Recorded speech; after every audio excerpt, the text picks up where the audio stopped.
Romanos 6. Que diremos então? Continuaremos pecando para que a graça aumente? De maneira nenhuma. Nós, os que morremos para o pecado, como podemos continuar vivendo nele? Ou vocês não sabem que todos nós, que fomos batizados em Cristo Jesus, fomos batizados em sua morte? Portanto, fomos sepultados com ele na morte por meio do batismo, a fim de que, assim como Cristo foi ressuscitado dos mortos mediante a glória do Pai, também nós vivamos uma vida nova. Se dessa forma fomos unidos a ele na semelhança da sua morte, certamente o seremos também na semelhança da sua ressurreição. Pois sabemos que o nosso velho homem foi crucificado com ele, para que o corpo do pecado seja destruído e não mais sejamos escravos do pecado, pois quem morreu foi justificado do pecado. Ora, se morremos com Cristo, cremos que também com ele viveremos, pois sabemos que, tendo sido ressuscitado dos mortos, Cristo não pode morrer outra vez. A morte não tem mais domínio sobre ele, porque morrendo, ele morreu para o pecado uma vez por todas, mas vivendo, vive para Deus. Da mesma forma, considerem-se mortos para o pecado, mas vivos para Deus em Cristo Jesus. Portanto, não permitam que o pecado continue dominando os seus corpos mortais, fazendo que vocês obedeçam aos seus desejos. Não ofereçam os membros do corpo de vocês ao pecado como instrumentos de injustiça. Antes, ofereçam-se a Deus como quem voltou da morte para a vida, e ofereçam os membros do corpo de vocês a Ele como instrumentos de justiça. Pois o pecado não os dominará, porque vocês não estão debaixo da lei, mas debaixo da graça. E então, vamos pecar porque não estamos debaixo da lei, mas debaixo da graça? De maneira nenhuma.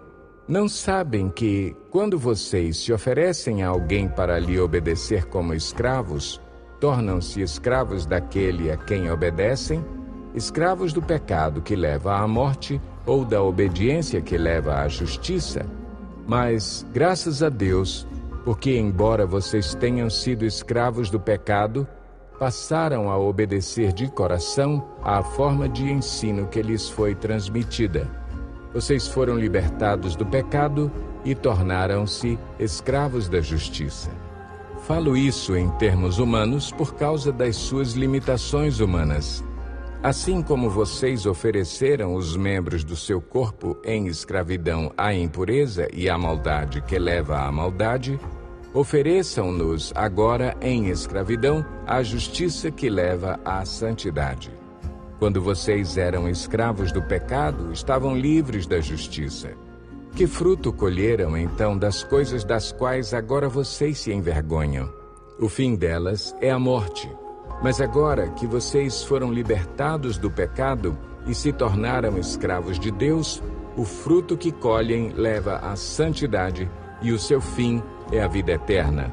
Pois o salário do pecado é a morte, mas o dom gratuito de Deus é a vida eterna em Cristo Jesus, nosso Senhor. Romanos 7. Meus irmãos, falo a vocês como a pessoas que conhecem a lei. Acaso vocês não sabem que a lei tem autoridade sobre alguém apenas enquanto ele vive? Por exemplo, pela lei, a mulher casada está ligada a seu marido enquanto ele estiver vivo. Mas, se o marido morrer, ela estará livre da lei do casamento. Por isso, se ela se casar com outro homem enquanto seu marido ainda estiver vivo, será considerada adúltera. Mas se o marido morrer, ela estará livre daquela lei e, mesmo que venha a se casar com outro homem, não será adúltera. Assim, meus irmãos, vocês também morreram para a lei por meio do corpo de Cristo, para pertencerem a outro, àquele que ressuscitou dos mortos, a fim de que venhamos a dar fruto para Deus. Pois, quando éramos controlados pela carne, as paixões pecaminosas despertadas pela lei atuavam em nosso corpo de forma que dávamos fruto para a morte.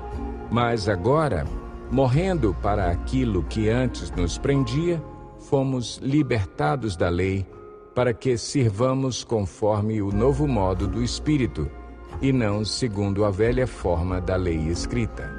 Que diremos, então? A lei é pecado? De maneira nenhuma. De fato, eu não saberia o que é pecado, a não ser por meio da lei. Pois, na realidade, eu não saberia o que é cobiça, se a lei não dissesse, não cobiçarás. Mas o pecado, aproveitando a oportunidade dada pelo mandamento, produziu em mim todo tipo de desejo cobiçoso. Pois sem a lei, o pecado está morto. Antes eu vivia sem a lei, mas quando o mandamento veio, o pecado reviveu e eu morri. Descobri que o próprio mandamento, destinado a produzir vida, na verdade, produziu morte, pois o pecado, aproveitando a oportunidade dada pelo mandamento, enganou-me e por meio do mandamento me matou. De fato, a lei é santa, e o mandamento é santo, justo e bom. E então, o que é bom se tornou em morte para mim? De maneira nenhuma. Mas, para que o pecado se mostrasse como pecado, ele produziu morte em mim por meio do que era bom, de modo que, por meio do mandamento, ele se mostrasse extremamente pecaminoso. Sabemos que a lei é espiritual. Eu, contudo, não o sou, pois fui vendido como escravo ao pecado. Não entendo o que faço, pois não faço o que desejo, mas o que odeio. E, se faço o que não desejo, admito que a lei é boa.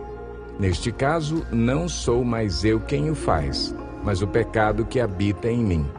Sei que nada de bom habita em mim, isto é, em minha carne, porque tenho o desejo de fazer o que é bom, mas não consigo realizá-lo. Pois o que faço não é o bem que desejo, mas o mal que não quero fazer, esse eu continuo fazendo. Ora, se faço o que não quero, já não sou eu quem o faz, mas o pecado que habita em mim. Assim, encontro esta lei que atua em mim. Quando quero fazer o bem, o mal está junto a mim.